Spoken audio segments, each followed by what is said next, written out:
My name is Eldrick Jacobs. I've been making and repairing hats for about 3+ years.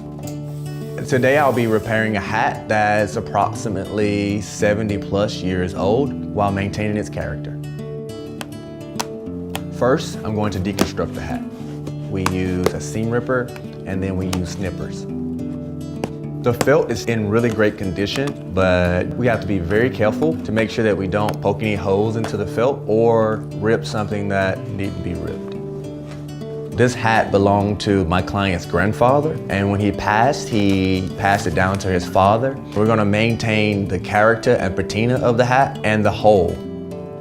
The client would like to keep the hold to maintain the continuity from generation to generation. The hat has a story and he wants to tell that story as he wears it. Next, I'm going to clean the felt. I use a little bit of alcohol and a little bit of water, and then we use a hat brush to brush away any debris that may be present on the surface of the felt. So the alcohol does two things. It dissolves a little bit of the bioresin that's inside of the felt, making it a little bit more pliable and more easy to work with. And then it gets rid of any bacteria that may be present on the surface of the felt, and likewise any mold that may be present. And then we use the sponge to get a little bit deeper into the felt.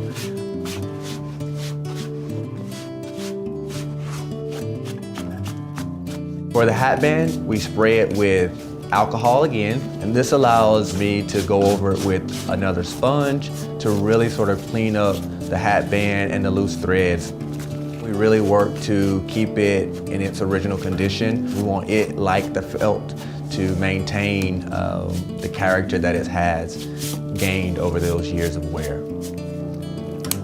After we do that, we take snippers and we snip any loose threads. Then we turn our attention to reblocking the felt. Reblocking is the most crucial part of remaking a hat. We take the felt and we heat it up with some steam, and then we stretch it over a block. We are choosing a block that'll give us the circumference of the client's head. What we're doing here is creating the basic shape that we want to give the hat. It's called an open crown.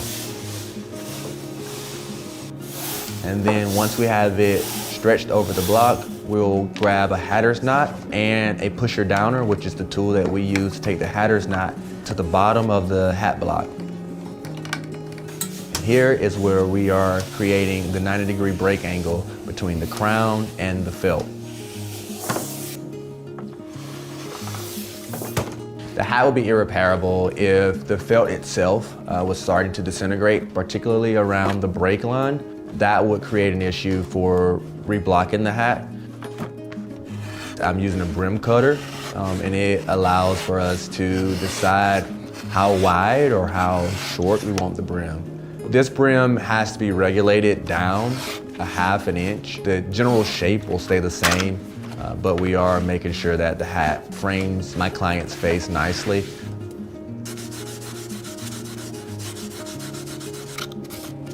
And then I'll use a fine grit sandpaper to really refine the edge.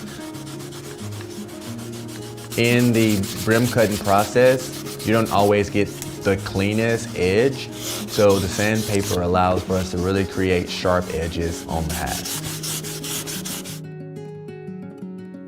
And finally, we will create a sweatband. We cannot reuse the old sweatband. All we have left is the reed. And so we have to replace the sweatband with a new piece of leather.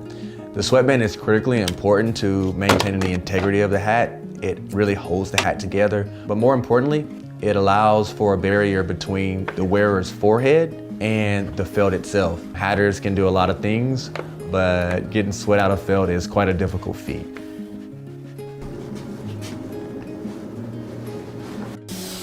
And then finally, we shape the crown of the hat. We use steam again. Steam really allows for the felt fibers to open up. There are two material components that make up the felt. There's the individual fur fibers, and then there is the bioresin. Felt without the bioresin would be very flimsy and not have very much structure to it. We are really opening that up and softening it a bit so that we can get the desired shape.